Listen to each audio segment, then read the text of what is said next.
Good evening, everybody, and welcome to another edition of the Sports Exchange. My name is Scott Morganroth, the Motor City Madmouth. And, I'm going to take a page out of Joe Buck's book. We're going to introduce ourselves by first names. Scott, Motor City Madmouth, that's not the last name anyways, along with Jeff and David. Welcome aboard, guys. Hey, it's great to be here. Thanks for having us on. Oh, our pleasure. It's always a blast when we rev it up, and we're going to do exactly that over the next so many minutes, all right? So meanwhile, before we go on to the business at hand with NASCAR, I want to incorporate some NFL stuff, and then we'll lead into NASCAR.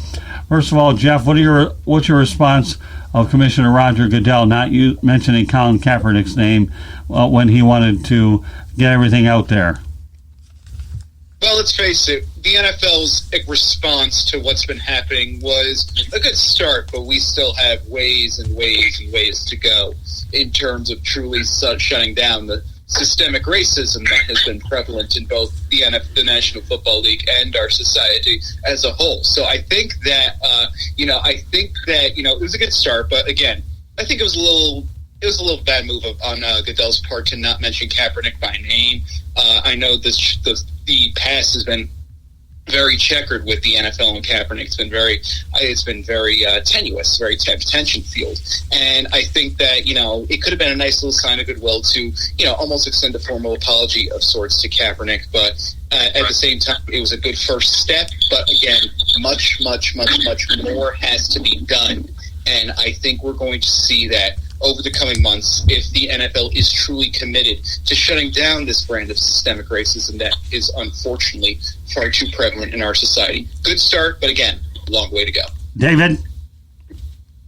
I want to echo the same comments that Jeff made. This is something that this is definitely a marathon. There's no way this can be done in a sprint fashion.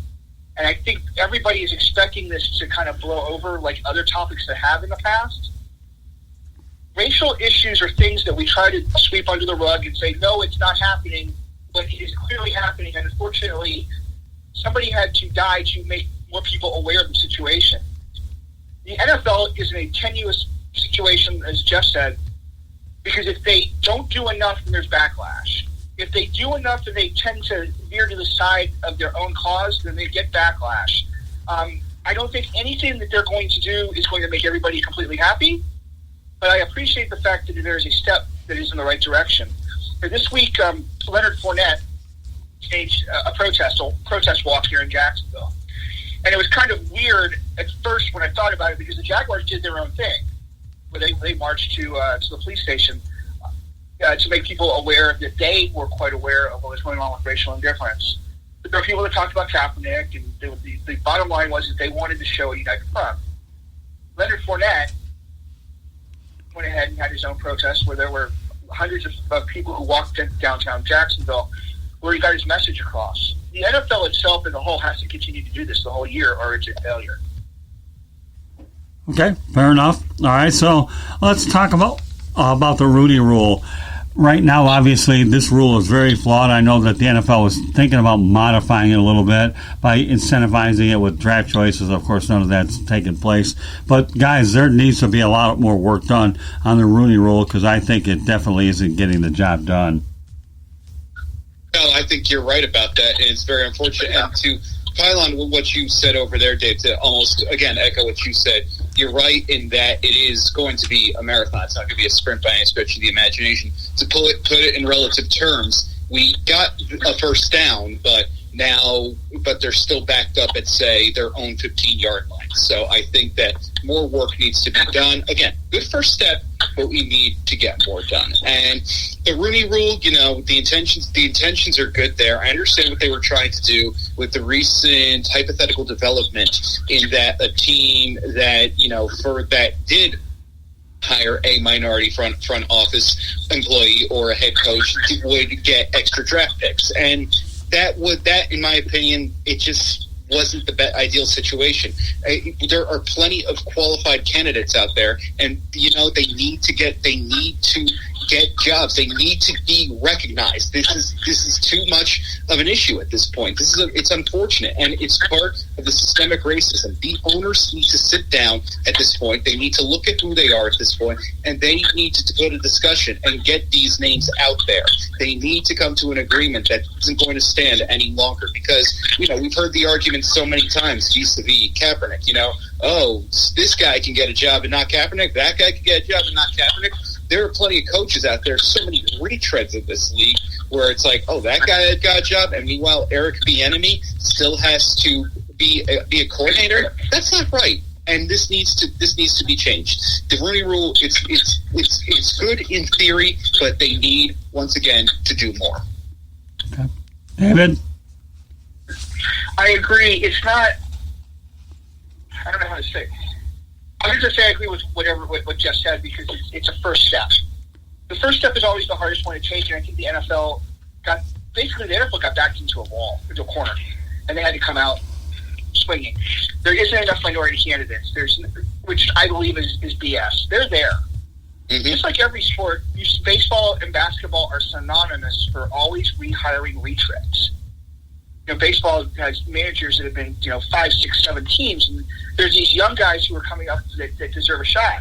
The NFL is the same way, in that, we're seeing these guys that I've been watching since I was in high school or college that are getting head coaching jobs, and I'm thinking to myself, there's nothing wrong with hiring a 35-year-old guy if he's qualified that can can improve a team. I'm hoping that we're going to see more Sean McVays in age, but I want there to be some balance of a minority hire. I believe it's there's 32 teams. There's only a handful of African American head coaches. Well, the majority of the NFL players are African American. It means they can't coach, they can't teach, they can't build a foundation. Why is there such a constant divide amongst who can play it but who can't coach it? Yeah, I will say this much. I don't know about you guys, but I'm applauding the Miami Dolphins, and I'm glad that they signed Brian Flores. I hope that what the Dolphins did, and that Brian Flores has a lot of success. They gave him a 5-year deal, and he's already won 5 games, and the Miami Dolphins are headed in the right direction. So we need more Dolphins and Brian Flores in order to see this thing go ahead and reach the levels that it's capable of doing. So with that said, now that we've got the football out of the way, David, lead off with NASCAR. All right. You ready, Jeff? Let's do it. All right, I'll be easy. Really? No, seriously, we all know that a lot has happened this week with NASCAR, and the fact that they are still getting up to speed, taking a cue from Scott, of having their season come together. NASCAR, which is generally considered a southern sport, from its roots and how it was designed and everything like that, picked up the fight for Black Lives Matter. And it's not shocking, but it's different because of the backyard, southern hospitality or personality of the sport. So I'll start off with this, Jeff. Why aren't there more minorities that are involved in NASCAR? Where's the push to get them involved as drivers and as owners and parts of race crews? Why isn't this sport, so successful with that?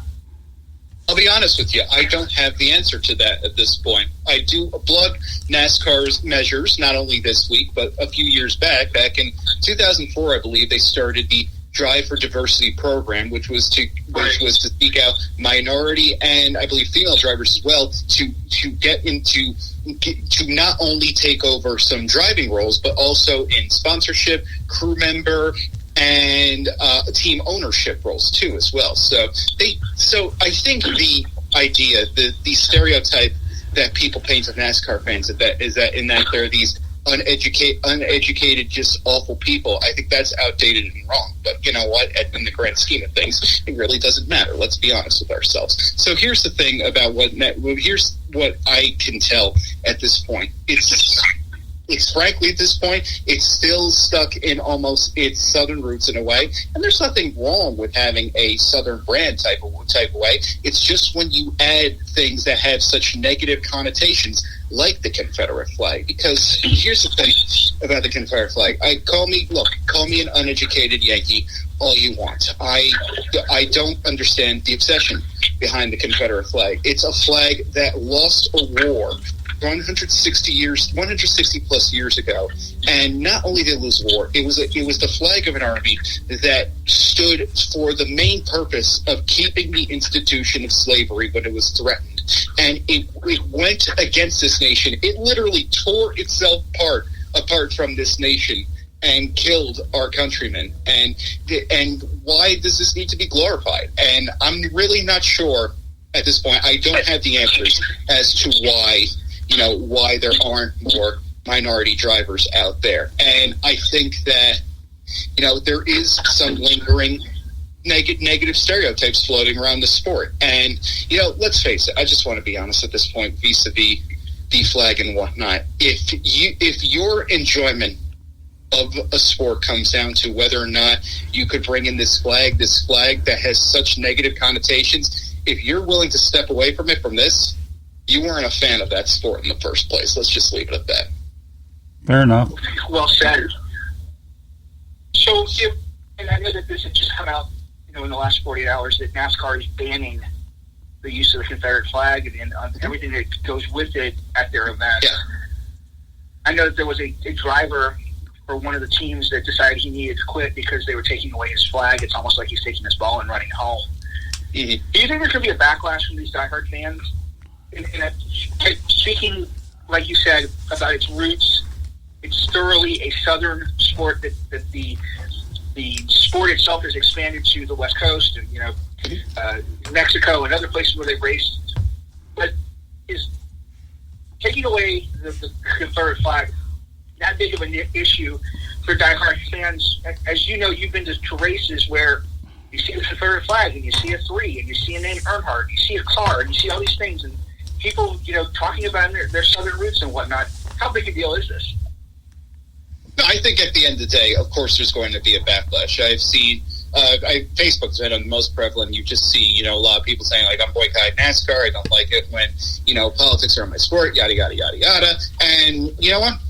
That's their decision, okay? Right. That's your constitutional right to, you don't have to watch if you don't want to. That's entirely your prerogative. But don't tell me you're such a diehard fan of the sport if you can't, again, if you're barred from waving this flag, which stands for so much negativity, so much that is and was wrong with our country. Come on now. I'm not saying you have to erase the Confederate flag forever. I'm saying, it should be in the history books and whatnot, because we should learn about our nation's history for better and for worse. I'm not denying that for a second. So no one's saying that needs to be erased forever. It should be taught. People should know what it means. And when they do know what it means, they shouldn't be proud to fly it in places. And I get the concept of Southern pride and whatnot. I get it. It's your state. That's fine. I get it in a way. But when your pride symbol is a flag that, again, stood for the institution of slavery and, broke itself away from our great country, the United States, and killed our countrymen and did all that, find a new pride symbol. I'm sorry. But call me uneducated. That's fine. Again, you have every right to do so. But at the same time, that's what it is. And again, if this was the one thing that was keeping you on board, you weren't a fan in the first place. And you take a look at the ratings from last night's race. I believe they were up nearly 104% from the last Wednesday night race, which, granted, a little bit of an asterisk. There was weather issues with the last Wednesday. Right. There were weather issues with the last Wednesday night race. But at the same time, I think that was a nice little message that, NASCAR is going to be just fine without the flag apologists. Let me point something out too, okay, and sure. That's this. Once upon a time, there was that thing called the Civil War, and once upon a time, Abraham Lincoln was the president. I'll tell you what, we can't forget that eerie feeling that this goes way deeper than the George Floyd thing, and it's unfortunate that it hasn't progressed then. But, what about all those soldiers that lost their lives in the Civil War and President Abraham Lincoln having to deal with it? That, to me, we can't lose sight of our history. No, we cannot. Okay, no. Do you want me to continue, or you got it? Okay. Yeah. No, please, go ahead. So this week there were we take it a step further. We're now having NASCAR, like every other sport, do its part for Black Lives Matter. This week was, with Chase Elliott, wasn't it, that sent a message out? And how does this factor in? It's just one person. I know that NASCAR makes a statement. Every sport, all the organizations make a statement. We believe in Black Lives Matter, and we're going to do better to educate ourselves, and we're not going to turn a blind eye and all these things. How does NASCAR continue to preach that this is a movement they're going to get behind when there isn't a strong African American support from in this community? It's one of the few sports where you can say it is. There's a small percentage, and I know that we've been trying to do that for 10 years, 12 years, trying to get more minorities, more African Americans at the local events. Where they're wearing their jackets and they're buying their paraphernalia and they're buying all the merchandise, and they're all getting behind all these drivers. How hard is it to support a Black Lives Matter movement when you don't have black drivers on the grid?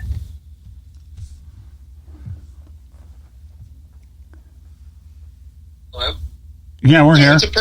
It's a perfectly fair question, 100%. And once again, I don't have that answer. I don't have that answer on how we continue to get more minority drivers in there. And it's once again it's an uphill battle. But people, I notice a lot of people are saying, I don't like it when NASCAR is getting political and whatnot, yada yada yada. I want to bring back a memory. It's a distant memory, of course. I was only 9 years old at the time. But the 2001 MBNA Cal Ripken Jr. 400 at Dover Downs. That was, of course, the first race after September 11th. And, everyone was waving their flags. I remember Ward Burton, Ricky Rudd had the flags on the hoods, and Kenny Schrader ditched the M&M's paint scheme, went full American flag on that car. No one was complaining about, not sticking to sports back then, because frankly, we don't have the luxury of silence at this point at this point in our nation's timeline. And that event served to be a tiniest bit of a unifier in the grand scheme of things. And you know what? I felt that, Steve Phelps' message prior to the Atlanta race on Sunday afternoon when they paused the cars at the start-finish line, and he basically admitted the same thing, how we have to be better out there. And once again, we're only on the first lap. We're only on the first lap of a long, long race. This is probably once again the first lap, the first couple laps of the Coca-Cola 600 at this point. And I hate to quote unquote to lower it to that level a little bit, but it's perhaps a metaphor that's more understandable at this point. So I feel that we have a lot of questions to answer. They're answers to questions I don't have at this moment, but hopefully the powers that be are studying this and will have them moving forward. Okay, take this a step further then for me. I know that NASCAR is going to allow silent protests during the national anthem, because they've been talking about this on the internet, or at least they're preliminarily discussing it. NASCAR has gotten considerably younger in the last few years. Gordon's not racing anymore. Tony Stewart, Earnhardt, Jimmy Johnson's on his last year. All these people that we grew up watching that were so polarizing, they didn't take political stands. There was nothing. I mean, you can't say that there was a political stance that any of these drivers took. However, the younger generation, especially like Chase Elliott and others are in this new millennial, if you want to call it that, are they going to be the ones that are going to consistently pick up the flag and carry it for this type of movement, or is it going to be something that the front office is going to do? Who should carry the torch for minority ownership and drivers? I think right now in the early stages that both of them are collaboratively doing pretty well. Like we were just talking about, Steve Phelps did a solid job during his announcement on Sunday. I saw someone tweet it today. Steve Phelps, quote unquote, saved NASCAR. Might be a little early to make that declaration, but he certainly has it going in the right direction with not only his stance on issues on the current events in our nation, but also the fact that he has been able to stage races during this current health crisis out there. So he's done a very solid job in that regard. So, and also you look at some of the drivers, they have gone ways, they have, propped up the message as well. We were speaking to Tyler Reddick today, one of the first drivers to, kind of speak out on social media in support of the national peaceful demonstrations going on. And he basically said, it was the right thing to do. It was the right thing to do, and he felt in his heart he had to do it. Trying to find the quote exactly what he said. I was getting some blurbs up there during his availability, and he mentioned that it was simply the right thing to do, and how no one should be judged or hated by the color of skin. He basically said, in terms of his support, he said, quote, "I didn't care about backlash. To me, it's very simple. We're all human beings. So why should you be treated differently because of the color of your skin?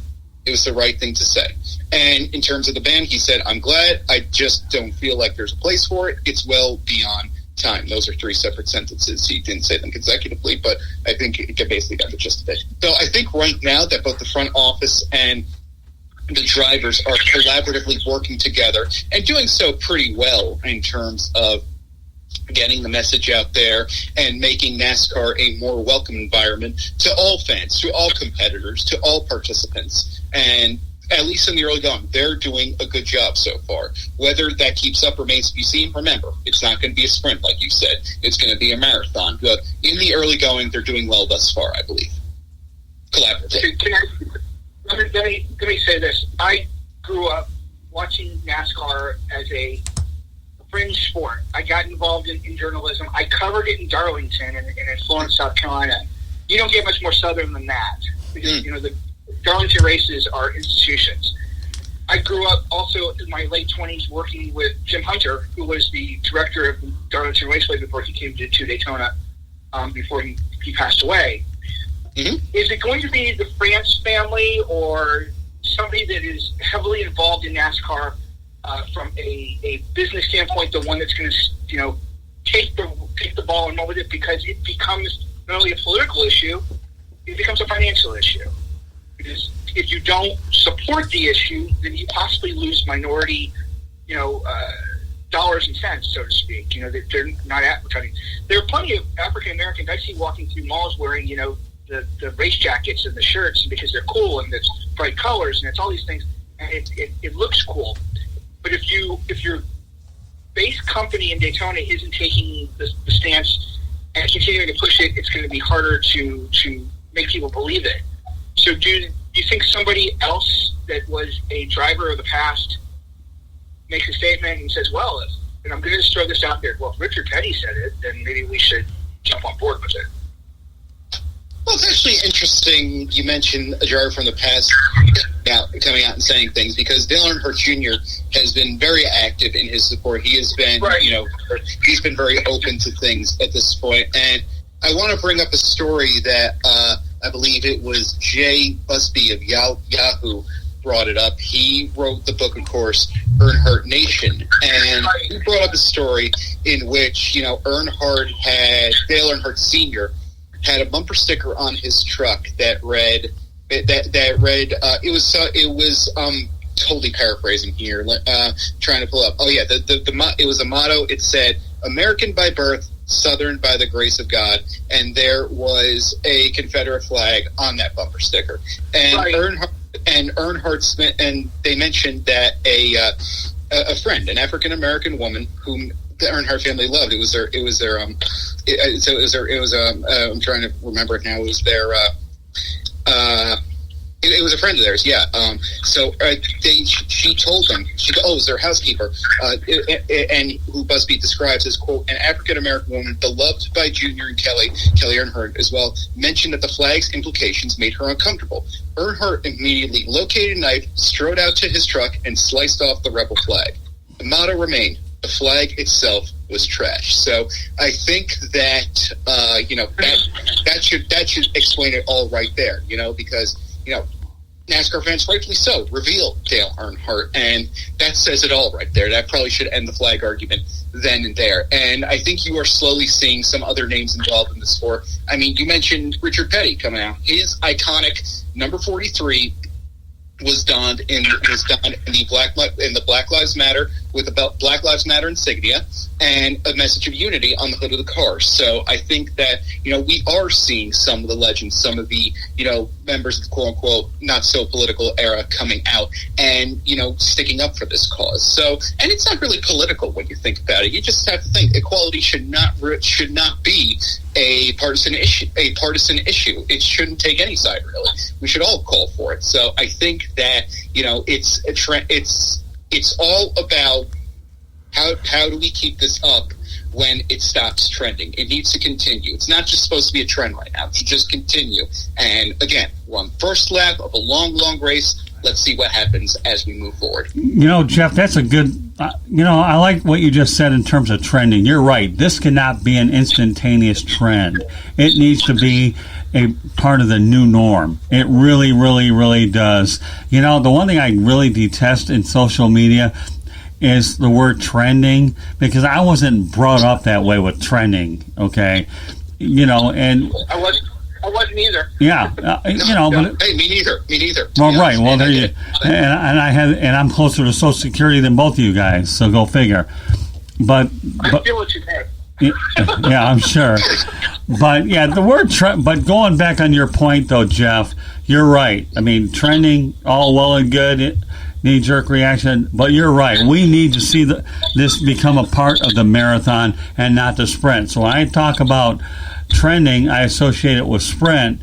I'm just waiting for the marathon where we finally, after several hundred years, put a light to this whole thing. And until I see that, okay, pardon me for being speculating about there or taking a wait-and-see attitude. I've got to see a lot more and be convinced of a lot more developments before I can buy into all this instantaneous reaction. You follow me, guys?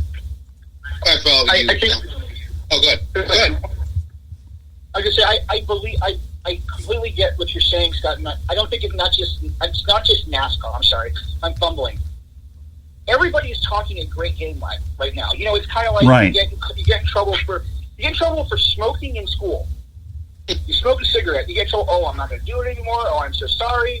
You go out in the principal's office. Mom and dad have to come. You get slapped on the wrist. "I'll never do it again, Mom." Guess what happens a week later? Excuse me. I need to see it on a more continual basis, not just with NASCAR, Major League Baseball, the NFL, NBA, hockey, golf. Whoever wants to jump in on this, it has to be. It's going to be on a continual basis, or it doesn't hold any kind of water. And it's not just to help the minorities. It's everybody. You can't. My daughter's 13, and I had a conversation with her before I went on the air. She has had to deal with COVID, and she's been cooped up, and she got to see some of her friends yesterday. And one of the first things she said was her friend Kelly, who is I believe she's an African American girl, wanted to know whether her friends still wanted to play with her because of the color of her skin. There's so much going on right now with society, and it's not just sports. If Major League Sports, NASCAR, NBA, whatever it is, they continue to carry the flag for this, there's going to need to be more education on every single level so that those issues resolve themselves. I don't think it's happening right now. I don't think it's all going to get done before my lifetime's over, to be honest with you. I still see this as a problem 20, 30 years from now. Hopefully it will be much better. And that's my rant. But, I'm concerned that this is good for publicity, and then at some point it's all just going to stop. Well, I'll go back to the old cliche, guys. No, you're absolutely right. If I could just add to that real quick. Sure. You're absolutely right about that. And it's not just sports. I think society in general, we as a nation have to kind of look at ourselves and make sure this doesn't become a trending thing, and it needs to become a lasting thing. And I just want to say too, I can learn a thing or two from this too. I'm not saying I'm perfect by any stretch of the imagination. I think we can all learn a thing or two about ourselves and step into someone else's shoes for a little bit and learn something throughout this process and become a better people, a better country as we move forward. So I don't want to claim perfection by any stretch of the imagination. I think we can all learn something from this to that point. And I think you're right about that. It's once again, you might as well make this the title of the episode, Scott. Basically, it's not a sprint, it's a marathon, and we have a lot to do. It's a long title, but I think the audience will get the point. Well, you know what? I just did. Not a sprint, but a marathon. Hey, listen, I take input from you guys. I have no problem, okay? So with that said, okay, I'm going to go back to the old cliche, David. Hold on. I'm going to go back to the old cliche that actions speak louder than words, right, guys? But I won't make that there. All right? What do you think, Jeff? Not a sprint, but a marathon. I just made that the title of the broadcast, all right? How about that, Jeff? Huh? I like it. Well, I don't know. You ought to like it. You came up with it. Yeah, but see, you're going to trademark it, and now he's going to be upset about that. No, I got other things I'm trademarking. I'll let Jeff have the other ones. I'm only waiting for one more thing to trademark, and believe me, but if you and Jeff ever have ideas that are right at the top of the headlines, give it to me, man. I really don't care. All I'm going to say, though, about this whole thing is actions speak louder than words, and that there's a reason why cliches are overused, because they make that much sense. Right. Can I switch gears a little bit until we talk about NASCAR, but I'm going to move away from the current topic of Black Lives Matter. NASCAR is doing an excellent job of staying relevant. It is the hot ticket right now because of the way that they are promoting it, the way that they're running their races. It's really, except for a few exceptions, it's the only thing in town. My question for you, Jeff, is this. Once Major League Baseball does play, the NBA and the NHL make their playoffs, and the NFL begins to play ball again, is NASCAR going to be able to continue the momentum? And if so, how are they going to do that? Because they didn't want to compete with the NFL. They wanted to be their own niche. So how do they keep the momentum going once the other sports become active again? Well, that's a good question, and I think there are a lot of people out there. There are a lot of people who are watching NASCAR, if only until their favorite sports come back. They're doing it to hold themselves over because if there's one thing we Americans agree on, we love sports, and I think that some people are out there, and more people are watching us. And I personally think something that could really hold the attention of NASCAR fans, fans of the casual fan, let's call them, once the other sports start to get rolling back in, is I would continue the trend of weeknight races because, these Wednesday night events have been received well and the drivers have come to love them. We were talking a few weeks ago after the race over at Charlotte, at the second race over at the Alsco Uniforms 500, and Denny Hamlin said something that was pretty funny. He basically said, quote, "Heck with tradition, you've got to advance with the times." I think that keeping people's attention span for 3 hours is a good thing. It's a very good thing. These cars are different now than from what they used to be. It used to be a battle machine. You're going to wear out your tires and your brakes and whatnot. They just don't wear out anymore, so essentially it just becomes a long race after that. So these shortened weeknight races have been a hit with not just the fans, but the drivers as well. It's the type of thing that those powers that be over at baseball would love with their talks about the pace of play argument. They would love these short races and whatnot. And this is a way you can compete with the NFL, with the NHL, with the NBA once it gets to that crowded part on the calendar, with the MLB playoffs as well, and with MLB playoffs as well. I'm such a pet peeve of mine when people say the MLB, but anyway, I digress with that. But so I think that let's face it, football has a stranglehold on this country, and nothing personifies that better than schedule release day, because we know what 14 of those 16 matchups are going to look like for years, and yet the mere attachment of times and dates of those games causes us to lose our ever-loving minds. And if NASCAR were to keep up this trend during the fall of Wednesday night races, Wednesday is one of the rare days that the concept of football has not truly conquered yet.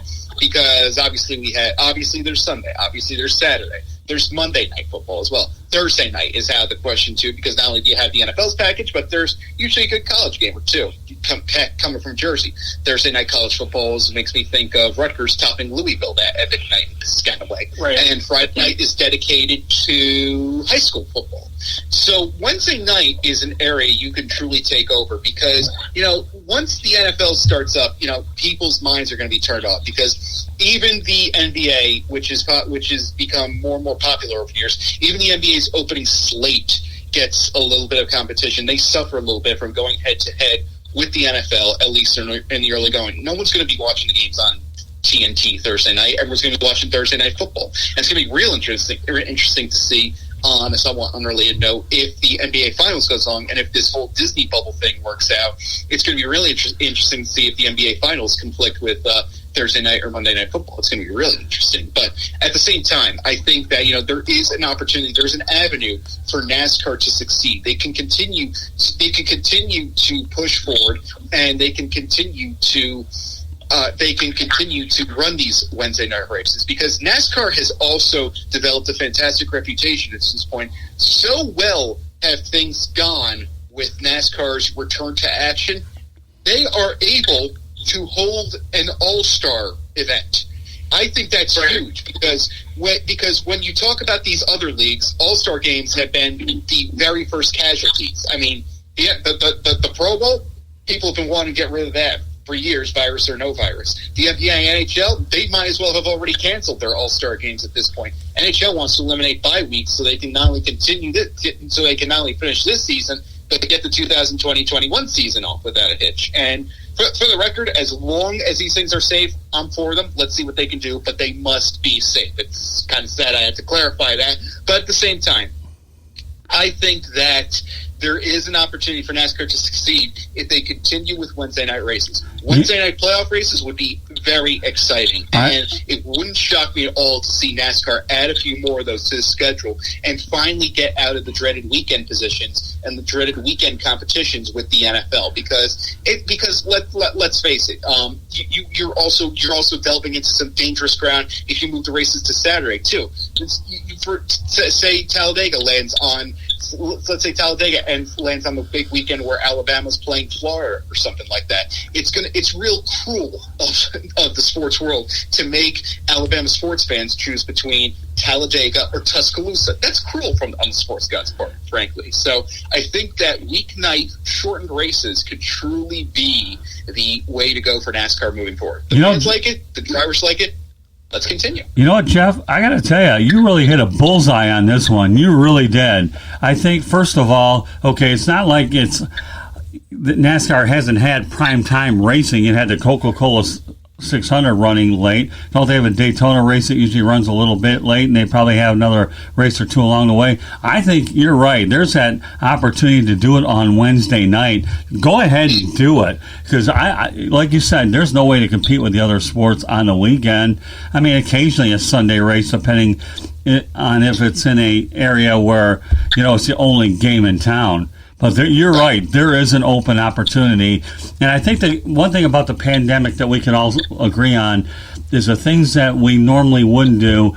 We're all forced to experiment with everything. And then at some point when this is all said and done, then we're able to find out, well, what works and what doesn't work. So we're forced to use different things. Let me take it to another level, okay, guys?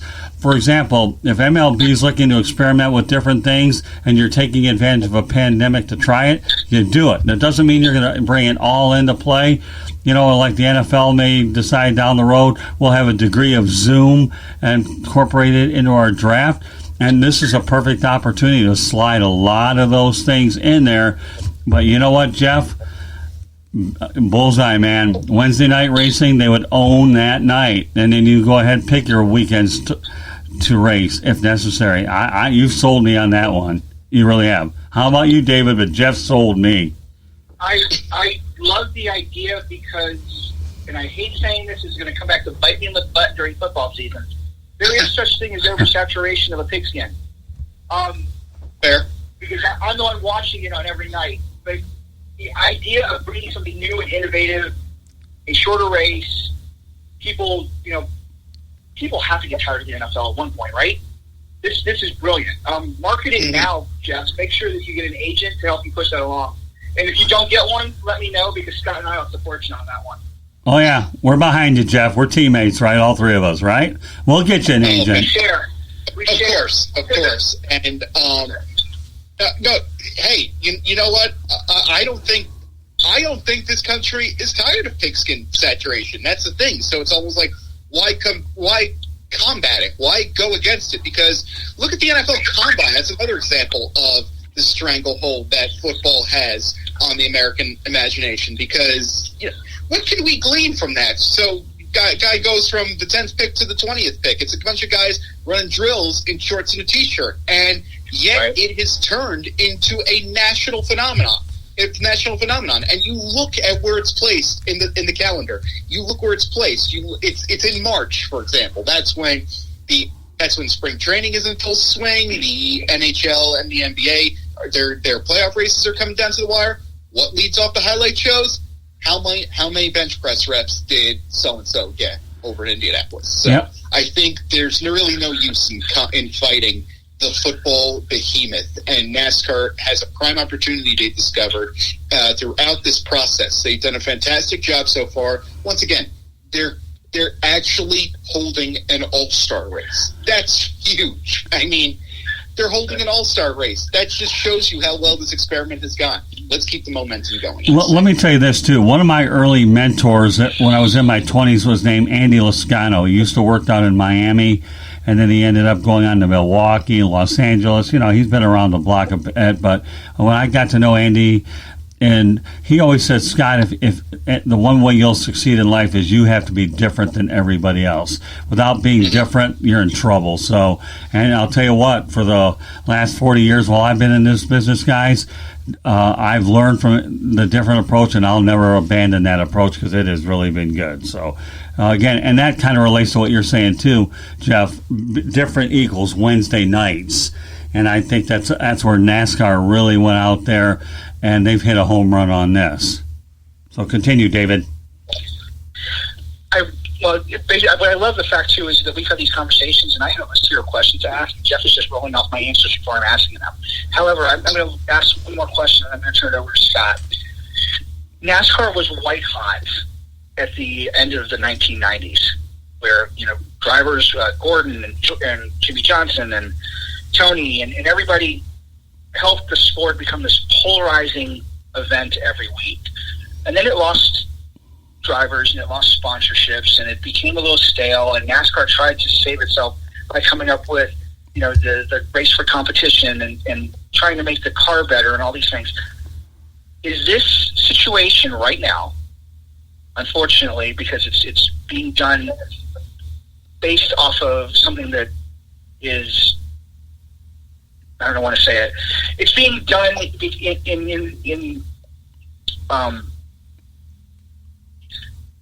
they're making people aware of social injustice. But is this going to be the way that NASCAR revitalizes itself from this year and moving forward? Because they're being so forward thinking that this is going to hold on not only for this year but for years to come. I mean, let's face it. I with all due respect, I think it's a little bit crass to almost look at it in that way. I think NASCAR. Let's face it. It's the things they've been doing this week. A good portion of them are long overdue. Like they could have gotten rid of the Confederate flag years ago, for example. And I know they started in 2015. They kind of started to frown upon it a little bit. Did a good exchange program. People would turn in their Confederate flags to get an American flag in return. Again, that was a good first step. But once again, we're still in, let's face it, the first stage of this. So I think that NASCAR is simply just making up for lost time and doing the right thing. I think there is a sense, of course, and I think it's unfortunate. There is a sense of not wanting to lose any sponsors or whatnot, because you don't want to scurry away. But at the same time, I think they are doing the right thing at this point. And I take you back to 2001 once again. It was a unifying time. It obviously didn't solve everything. It obviously didn't, it obviously didn't take care of everything at the time.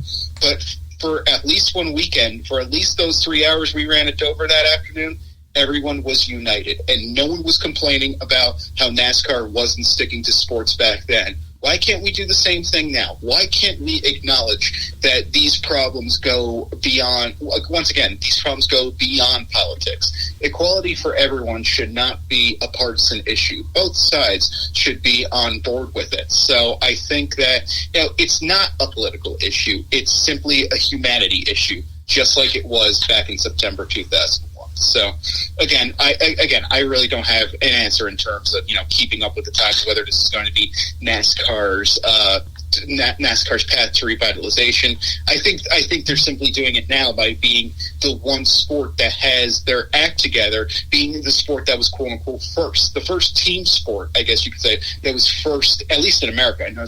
I know there has been some baseball in Korea. There's been some baseball in South Korea. I know there's been a lot of soccer leagues have popped up and started going at it again. But NASCAR was the first American team sport. You did have I think bull riding might have gotten a competition in, because not only has NASCAR returned to the track for actual events first, I thought they did a very good job with the iRacing Pro Invitational Series. They kept themselves relevant in that regard, and those iRaces helped the country feel normal again, if only for a short while during the height of the first wave of the coronavirus. So I think that at this point, NASCAR is doing the right thing. Guys are coming out, they're speaking out, they're doing a very good job, and I think they're doing the right thing. Again, it's something that could have been done years ago, but again, better late than never at this point. And, you got to give them the tiniest bit of credit right there in that regard. So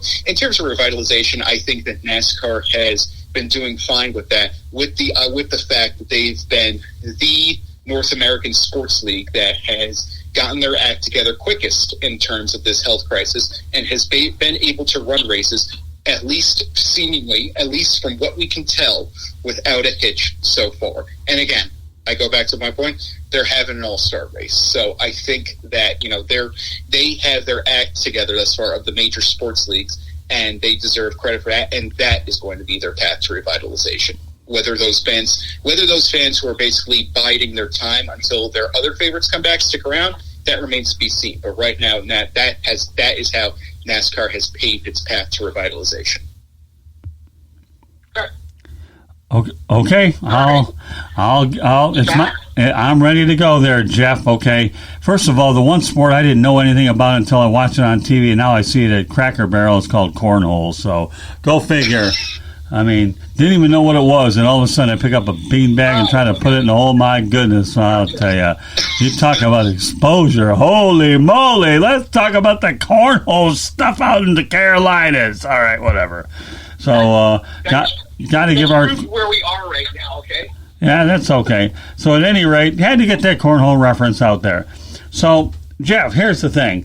Okay, I don't know if David talked about it before, but I'm going to reiterate on it. So, should we, in addition to Bubba Wallace, should we expect a guy like Chase Elliott or any other driver that is young and popular pick up the cause as their own, being a Caucasian?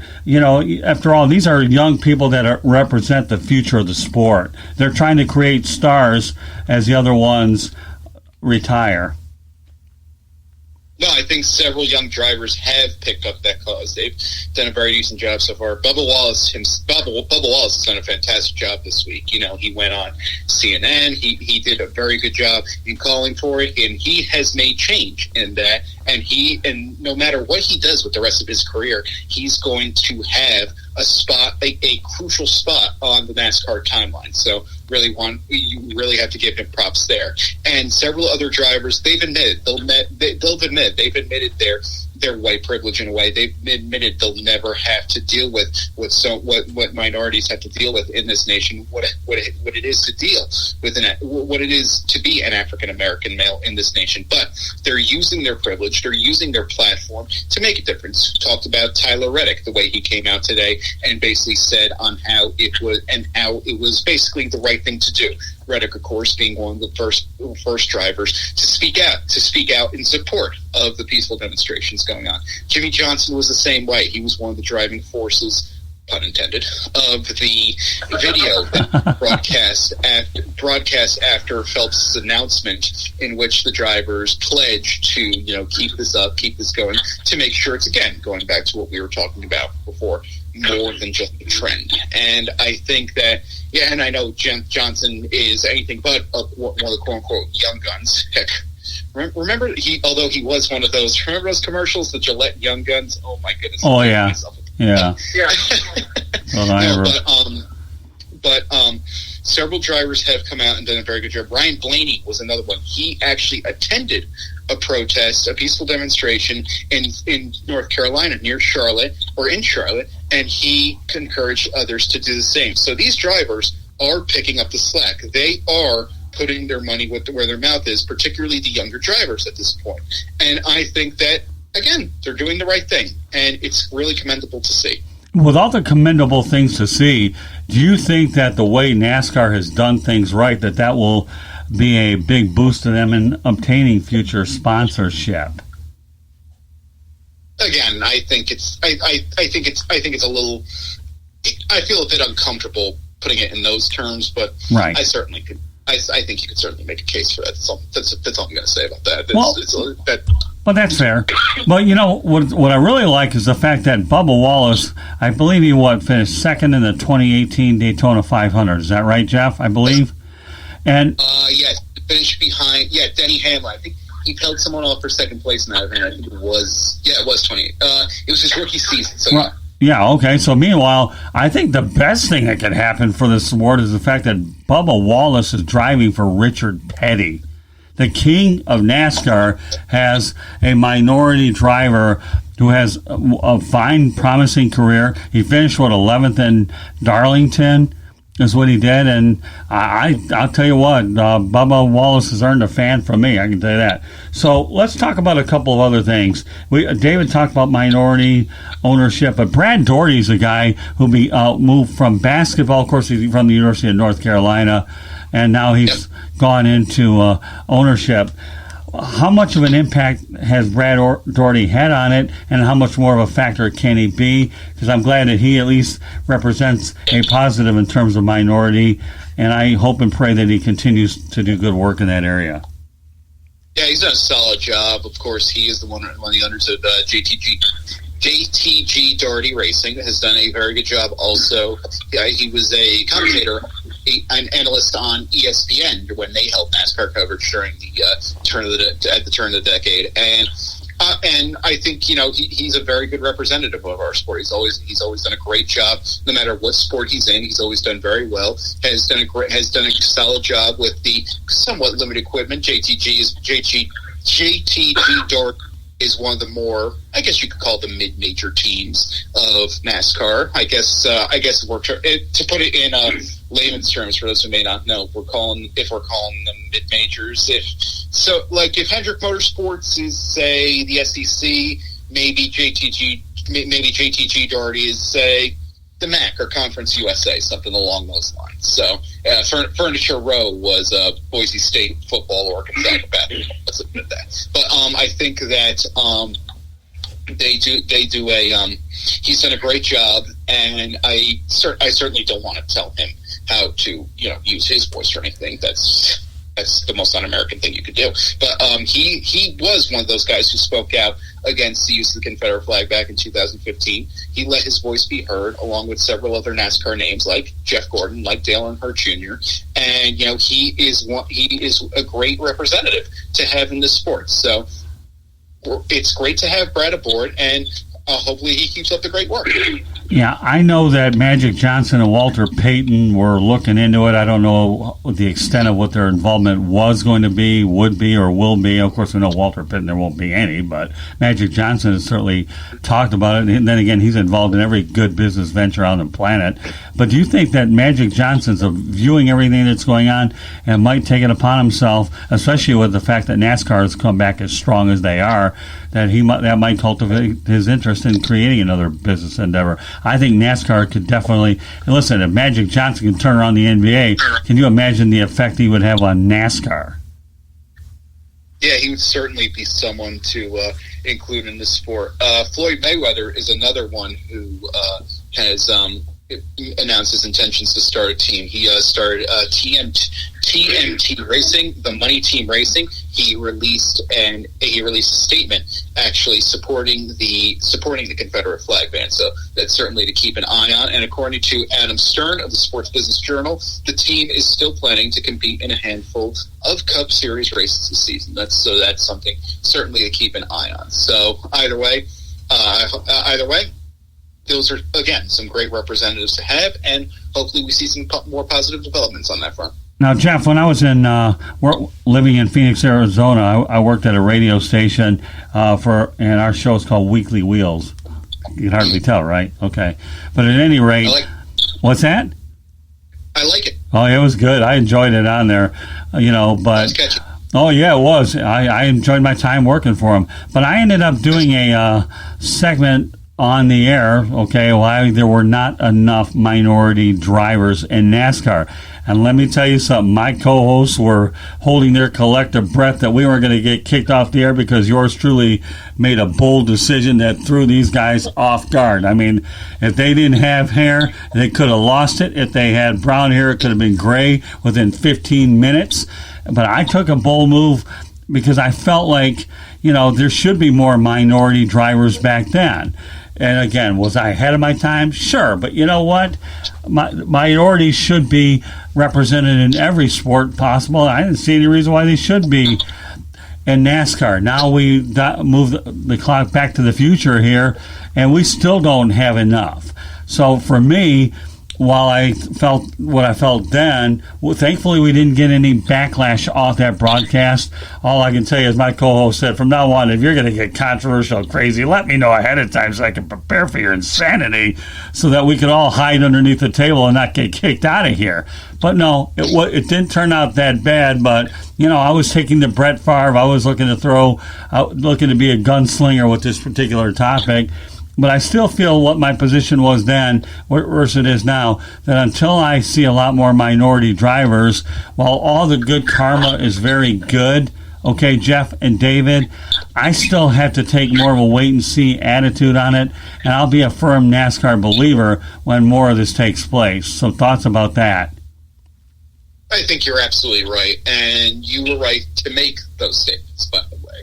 And I think you can't just have someone shoot up the ranks without any preparation. It needs to be properly handled. And Bubba Wallace, they did a great job. He started in the Truck Series, and he did a great job. He won some races there. That's what really angers me when people say that Wallace didn't earn this opportunity. He did a fantastic job in the Truck Series. He did a fantastic job in the Xfinity Series, and now he's on the Cup level. And let's face it, is making the most out of some subpar equipment over at RPM, and they're another more of a mid-major program on the level of JTG Daugherty. And I think that they could have easily had some much better finishes this year.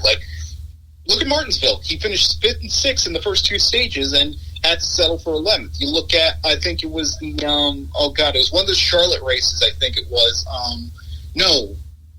or Bristol, one of those races. He was running in the top 20 most of the day, and then suffered some sort of mechanical failure, I believe, and was relegated to about 39. But right now he's in 20th, not too far away from the playoff picture. So I think we need to stop. I think people need to stop saying that Bubba Wallace did not earn this opportunity, and so that it's the most ridiculous thing you could say. Come on now. So I think you're right about that. But I also want to bring up the case of Danica Patrick. I felt that project was doomed from the start because they shot her right up to the Cup Series, and she ran a handful of Xfinity races. It was known as Nationwide at the time, and she had made a name for herself. She'd done very well at the IndyCar level, but we need to treat this. It's a marathon, not a sprint. We can't just put someone in a Cup Series car and be like, "Oh, we've done our job," clap our hands, and get out of the way. NASCAR has to go out there. Its drivers and owners. It needs its development team. It needs to go out there and needs to treat this as a project, as a plant in a way. Nurture it, keep it growing, make the adjustments, make the improvements and whatnot, and get this thing done as you as you would anything. So I think that, it needs to be done. It needs to be done right. We can't just stick someone in a car and call it a day. We need to develop. I got to tell you, when you talk about Bubba Wallace making the victory tour, it was appearances. I saw him on Goeff and Wingo, and he's a pretty mature kid for his age, and he made the rounds on the. What's that? I said undoubtedly. Oh, yeah. And then he makes it to the Today Show. Goeff and Wingo and the Today Show, that's not a bad week's work just going into a couple days into the week. Can you imagine what will happen then? But so, and I got to tell you guys, I actually lived in North Carolina, and the things that came synonymous with me when I lived in North Carolina was I was definitely a Yankee working for the Gastonia Rangers, and they didn't like me down there when it came to selling. They want no guy working in baseball selling them advertising, so Yankee Doodle wasn't dandy. I always associate North Carolina with Sundrop, okay, and until I became a play-by-play announcer for an American Legion team, and I stopped playing patty cake, baker's man, and threw a little bit of statistics at these Southern boys. Then they actually liked me. Otherwise, Yankee Doodle wasn't dandy when I was there.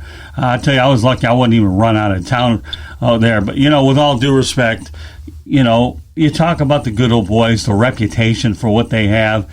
And again, when we talk about how things are in North Carolina, again, the Carolinas are lumped in. We just had a recent development that just came up.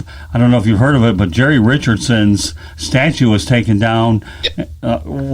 So again, you talk about all the regions are being hit, but Jerry Richardson's statue was taken down, and I was kind of surprised that it was. Any thoughts about that?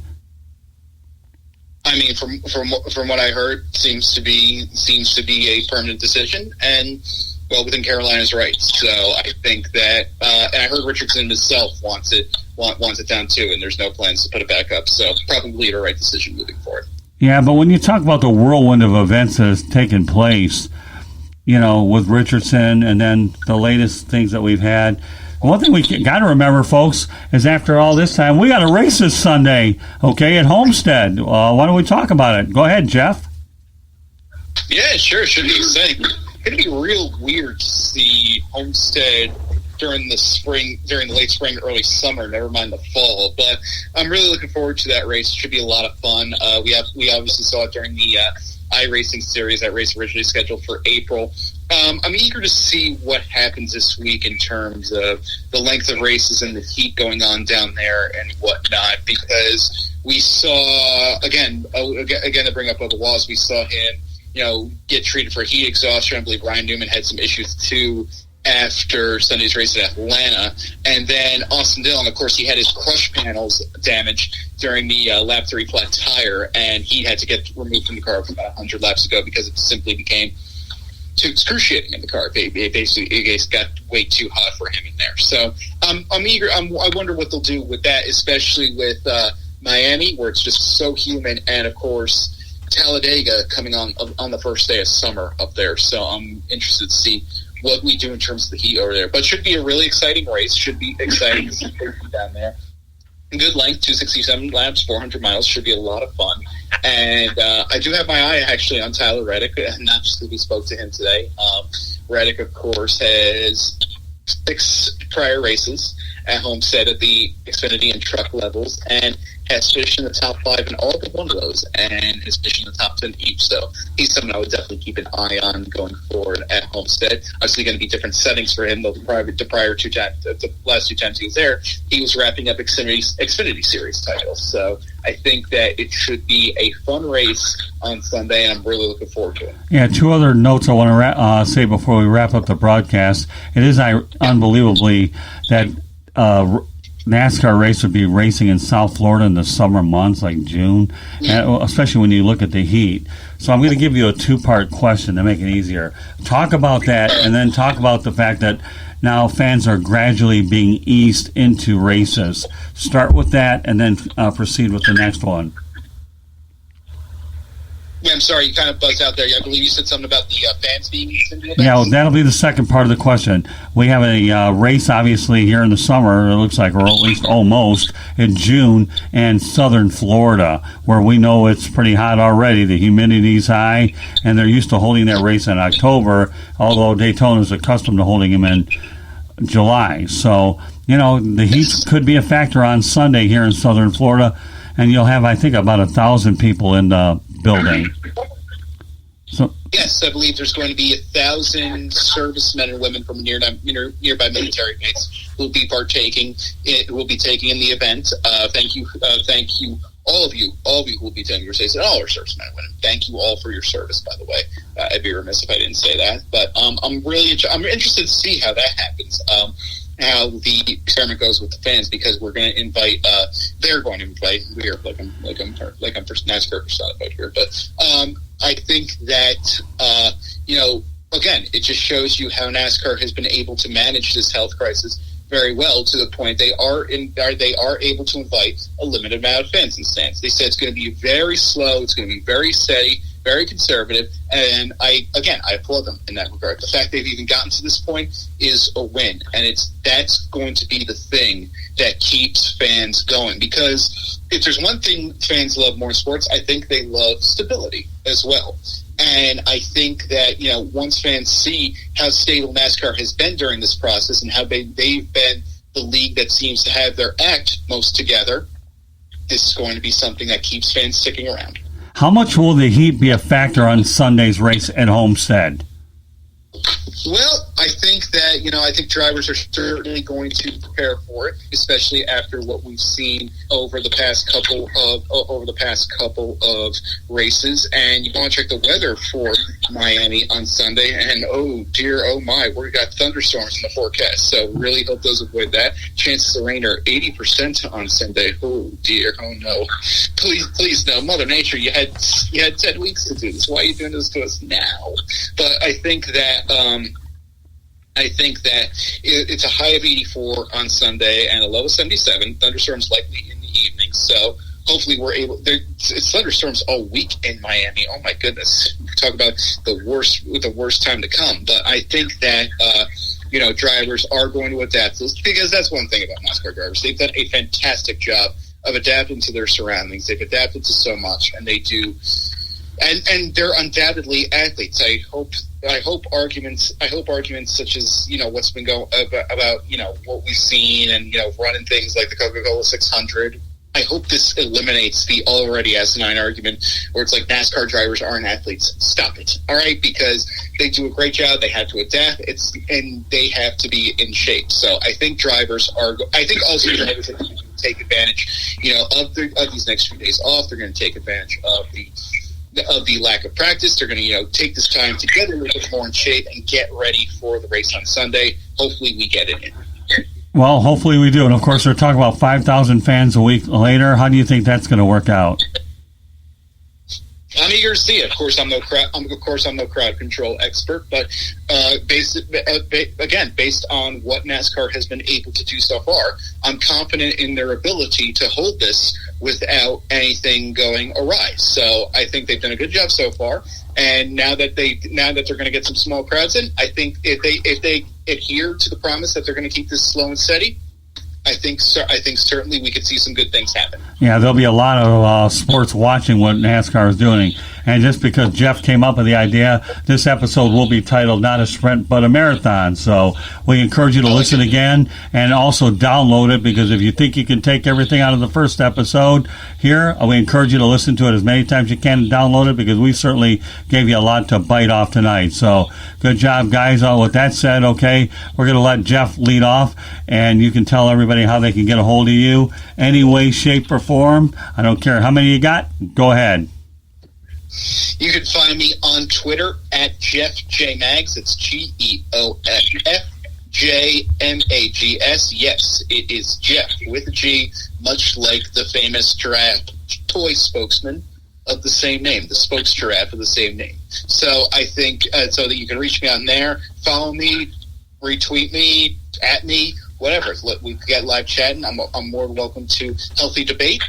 welcome to have you aboard. So on Twitter at Jeff J Mags, GeoffJMags. You can find my material on EmpireSportsMedia.com, EliteSportsNY.com, WInsider.com, that's WINSIDR.com, as well as Republic. So you can follow my material there. Thanks for having me on. Well, we look forward to having you a lot more. We're just getting this bad boy started. I thought you had a good list. I got one, so we'll have to let David Levin talk about his before I get long-winded with ours. Go ahead, David. Oh, you're sandwiching me in the middle. Okay. Oh, why not? I write for Fansided.com. I can be found at MarlinManiac.com. I cover the Miami Marlins for a living. I also cover the Jacksonville Jaguars. I can be found at blackandteal.com. I am the co-host with Scott on 108 Stitches here on the radio network. If you want to take a look at some of my work on Twitter, I can be found at DM719907.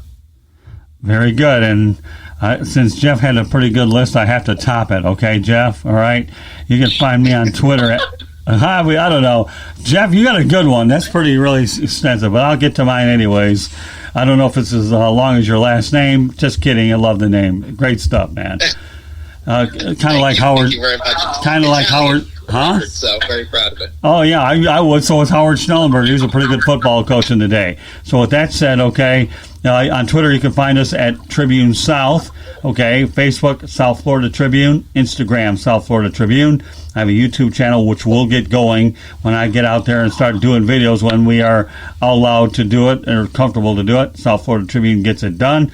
Our website is www.southfloridatribune.com. You can find all of our content on there. And you can also find these broadcasts on there as well. You are listening. Our email is southfloridatribune@gmail.com. LinkedIn, Scott Morganroth will get it done there. And you are listening to the Sports Exchange on the WSAN network.